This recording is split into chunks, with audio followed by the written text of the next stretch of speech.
September 3rd, 1260 AD. 20,000 Mongol warriors who had never tasted defeat riding towards a spring in northern Palestine called Ain Jalut. Facing them, 20,000 Mamluk slave soldiers who shouldn't exist, led by a general who'd been bought and sold like livestock, defending a civilization the Mongols had already marked for extinction. The clash was absolute.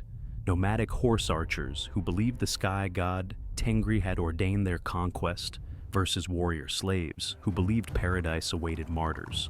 Composite bows that could kill at 300 yards versus curved sabers forged in the fires of Damascus. An army that had butchered its way from Korea to Hungary versus men who had nothing left to lose. But here's what makes this battle truly extraordinary. The Mongols had conquered more territory in 25 years than Rome had in 400. They'd obliterated armies 5 times their size. They'd turned cities into pyramids of skulls. And at Ain Jalut, they rode into a trap so perfect, so devastatingly simple, that it shattered the myth of Mongol invincibility forever. By the end of this story, you'll understand how one feigned retreat destroyed an empire's momentum, why this single day changed the trajectory of 3 continents, and how former slaves saved Islam, Christianity, and European civilization in 8 hours of slaughter. Picture this. By 1260, the Mongol Empire stretched from the Pacific Ocean to the Mediterranean Sea. 12 million square miles, 1/5 of the world's landmass, conquered in 53 years. The numbers defy comprehension. Genghis Khan and his heirs had butchered an estimated 40 million people, roughly 11% of the world's population. Cities that resisted were erased so completely that grass grew where streets had been. Baghdad, jewel of Islamic civilization, had fallen in 1258. The Mongols breached its walls, slaughtered 800,000 people in a week, and threw so many books into the Tigris River that witnesses said the water ran. Black with ink for 6 months, the Caliph, spiritual leader of Sunni Islam, was rolled in a carpet and trampled by horses, so Mongol warriors wouldn't technically spill royal blood. Damascus surrendered without a fight. Aleppo burned. The Mongol general Hulagu Khan sent a letter to the Mamluk Sultan in Cairo that read like a death sentence written by a god. You have heard how we have conquered a vast empire and purified the earth of disorders. It is for you to fly and for us to pursue. And whither will you flee, and by what road will you escape us? Our horses are swift, our arrows sharp, our swords like thunderbolts, our hearts as hard as the mountains, our soldiers as numerous as the sand. Every word was true. The Mongol military machine was the most lethal force humanity had ever created. But here's what Hulagu didn't know. The Mamluks weren't like other armies. They weren't conscripts or nobles playing at war. They were something darker, something forged in a brutality that made even Mongol conquest look merciful. The word Mamluk means owned in Arabic. These were slave soldiers, mostly Kipchak Turks captured as boys from the steppes north of the Black Sea, the same steppes that had birthed the Mongols themselves, bought in slave markets, converted to Islam, trained from childhood in every weapon and tactic known to medieval warfare. They learned to shoot composite bows from galloping horses. They mastered the saber, the lance, the mace. They studied siege warfare, tactical formations, logistics, and the psychology of fear. By the time a Mamluk reached adulthood, he was a weapon in human form. More than that, Mamluks had overthrown their own masters just 7 years earlier. In 1250, they'd murdered the Sultan of Egypt, seized power, and installed one of their own, a warrior named Kutuz, as ruler. Think about that. An army of former slaves had conquered their conquerors and now ruled Egypt, the wealthiest state left standing between the Mongols and total domination of the Islamic world. Kutuz knew exactly what was coming. Hulagu's army had already destroyed every Muslim power from Afghanistan to Syria. Europe was too fractured and weak to resist. Only the Mamluks remained, and the Mamluks had one advantage that would prove decisive. They knew how the Mongols fought because they'd learned the same tactics on the same steppes. But wait, it gets worse for the Mongols. In 1259, the great Khan Mungke died in China. Hulagu, who'd been crushing the Middle East with 120,000 warriors, received word that a succession crisis had erupted. He took most of his army and rode east, leaving only 20,000 men under a general named Kitbuka to hold Syria and finish off Egypt. This wasn't caution, this was arrogance. 20,000 Mongols had obliterated armies of 60,000 or more. They'd never lost a major engagement in 50 years. Kitbuka, a Nestorian Christian who hated Muslims with religious fervor, saw the Mamluk Sultanate as his final target before the entire Islamic world fell. He sent his own message to Qutuz, surrender or die. Instead, Qutuz did something unprecedented. He asked the Crusaders for safe passage. The Frankish Crusader states, Christian kingdoms clinging to the coast of Palestine, hated the Muslims. They'd been fighting them for 160 years, but they hated the Mongols more. The Mongols had sacked Christian Armenia. They'd destroyed Christian Georgia. They'd made it clear that religion meant nothing to them. Everyone was equally worthy of annihilation. The Crusaders, led by Julian of Sidon, made a calculation that changed history. They let the Mamluk army march through Crusader territory to meet the Mongols in northern Palestine. Christianity and Islam, locked in a holy war for centuries, agreed on one thing. The Mongols had to be stopped. In August 1260, 20,000 cavalry, the finest in the Muslim world. Qutuz rode at their head, but the real genius was his. I'm second in command, a general named Baybars. Baybars was 38 years old, a giant of a man with a white cataract in one eye that made him look like death incarnate. He'd been sold as a slave for 800 dirhams. Commanded armies, Baybars knew something that would determine everything that followed. The Mongols had one tactical pattern they used again and again, and it worked because almost no one could counter it. Let me explain with numbers, because this is where the battle was really won. Mongol composite bows made of wood, horn, and sinew could shoot arrows 300 yards with enough force to pierce armor. A Mongol rider could shoot 6 arrows per minute while galloping at full speed. Do the math on 20,000 Mongol archers, and you get 120,000 arrows per minute raining down from horses that never stopped moving. European knights in heavy armor couldn't chase them. Arab infantry couldn't catch them. The Mongols would ride in, loose, volley after volley, wheel away before anyone could close, and repeat until their enemies were corpses or broke formation. Then the Mongol heavy cavalry would charge and finish the slaughter. But the Mamluks could match that mobility. They'd been trained on horses since childhood. They carried the same composite bows. They could shoot and ride just as well. The Mongols' advantage evaporated against enemies who fought exactly the same way. So Baybars planned something audacious. He would use the Mongols' confidence against them. He would make them think they were winning, draw them into terrain where their mobility meant nothing, and then crush them with discipline the Mongols had never faced. Here's where geography becomes destiny. Ain Jalut means Spring of Goliath in Arabic. It's a valley in northern Palestine, near Nazareth, surrounded by hills thick with vegetation.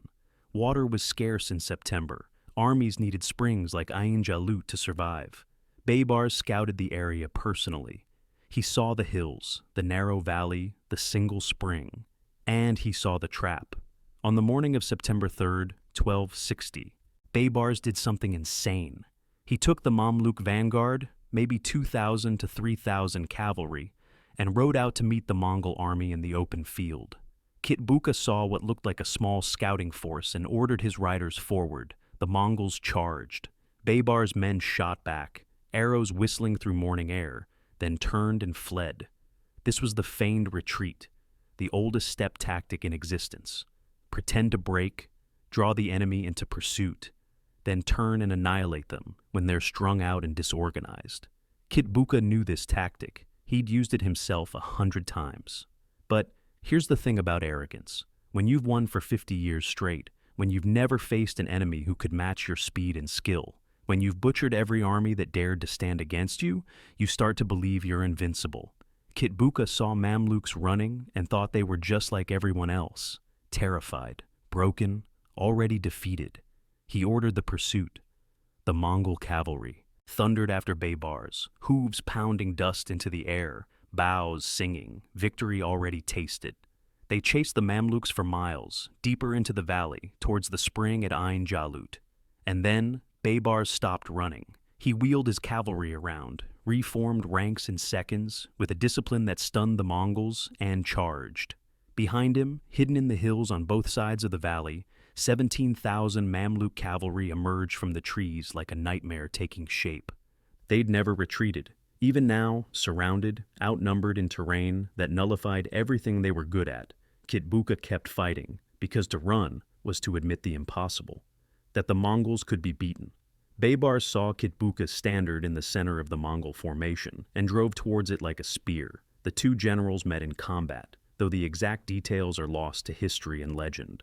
What's certain is this: Kitbuka was killed, captured according to some sources, cut down in battle according to others.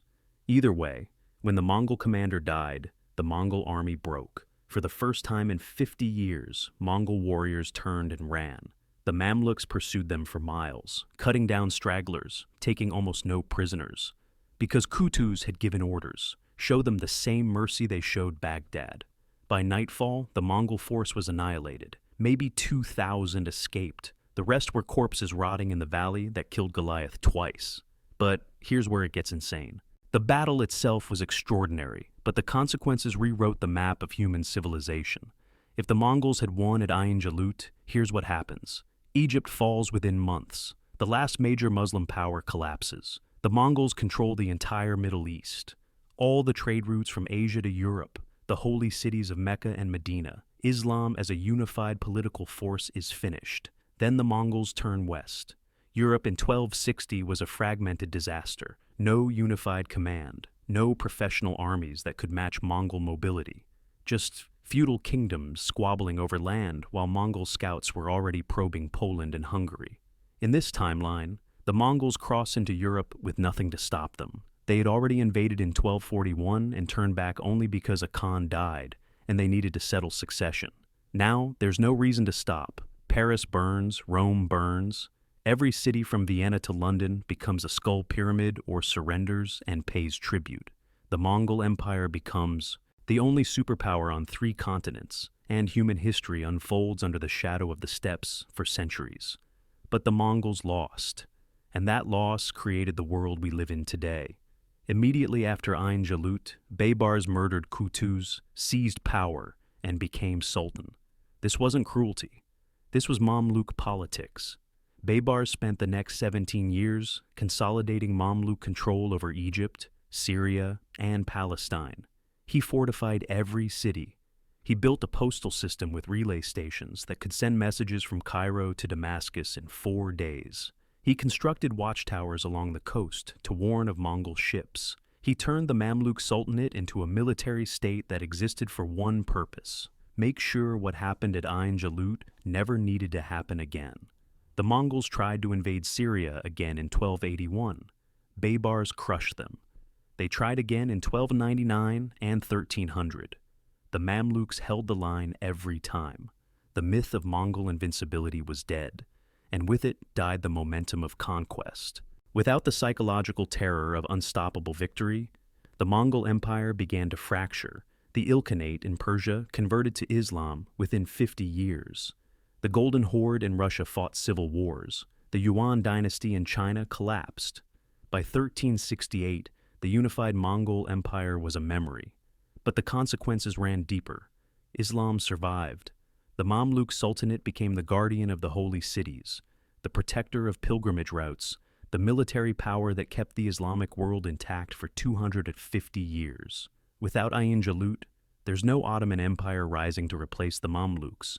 No Islamic empires controlling Eastern Europe and North Africa into the 20th century. No cultural and scientific exchange between East and West that gave Europe the knowledge to launch the Renaissance. Europe survived. The Crusader states lasted another 31 years before falling to Baybars, but by then, the Mongol threat was contained. European kingdoms had time to centralize, to build professional armies, to develop the political structures that would eventually dominate the globe. Without that breathing room, Europe is a Mongol tributary state or a wasteland. Christianity survived as more than a regional religion.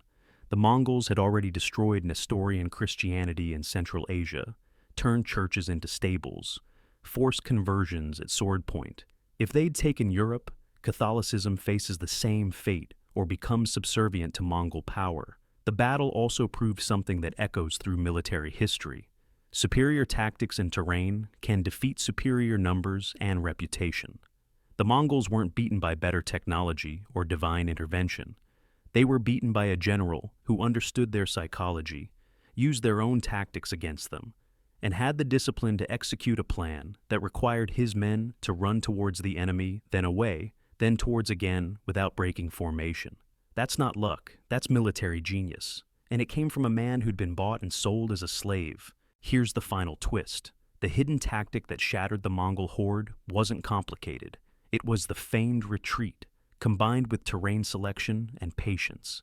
Baybars knew the Mongols would chase. He knew they'd think they were winning. He knew their cavalry would string out and lose cohesion.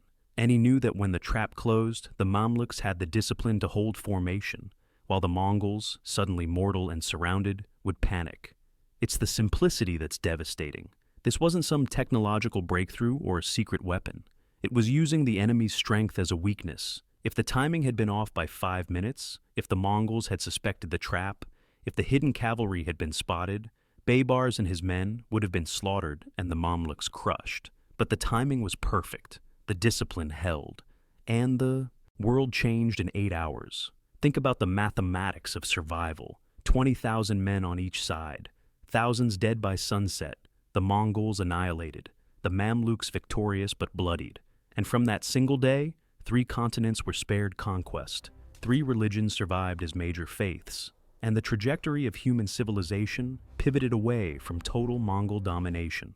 1 battle, 1 valley, 1 spring called Ain Jalut, where a slave general who'd been bought for 800 dirhams matched wits with an empire that had conquered the world, and won. The chroniclers wrote that after the battle, Kutu stood among the corpses and wept, not from joy, from relief, because he'd just saved civilization, and he knew how close it had come to ending. The walls went up after Ain Jalut, not just stone walls around cities, though Baybars built plenty of those. Psychological walls, the realization that the Mongol tide could be held, that their tactics could be countered, that their warriors could bleed and die like anyone else. Trade routes shifted, kingdoms stopped preemptively surrendering. Resistance became possible because resistance had succeeded. The Mamluks didn't just win a battle, they killed an idea. The idea that the Mongols were the hand of God sweeping across the earth to punish and purify. After Ain Jalut, they were just men on horses who could be outthought, outmaneuvered, and destroyed, the kingdom that held the line against Mongols, Crusaders, and eventually the rising Ottoman Turks. When the Ottomans finally conquered Egypt in 1517, they incorporated thousands of Mamluks into their own military structure because even in defeat, the slave soldiers were too valuable to waste. History remembers Genghis Khan. Most people have never heard of Baybars, but Baybars saved the world. Genghis Khan's heirs were trying to conquer. The Mongols learned that lesson at Ain Jalut. It cost them 18,000 men, 1 general and the future of their western expansion. It cost the Mamluks thousands of their own warriors and whatever illusions they had about mercy or safety. Islam still existed, Europe still breathed, and the Mongol Empire had learned the one word it had never known before: no. That's what shattered the Mongol Horde. Not superior technology, not divine intervention, not overwhelming numbers, just one word, spoken with sabers and arrows and blood by men who'd been slaves and decided they'd rather die free than live in a world where the Mongols were gods. Ain Jalut, September 3rd, 1260. The day the unstoppable stopped. Remember that name. Because every empire that thinks it's eternal should remember what happened in that valley. Invincibility lasts exactly as long as the next battle. And sometimes, the next battle is the last one.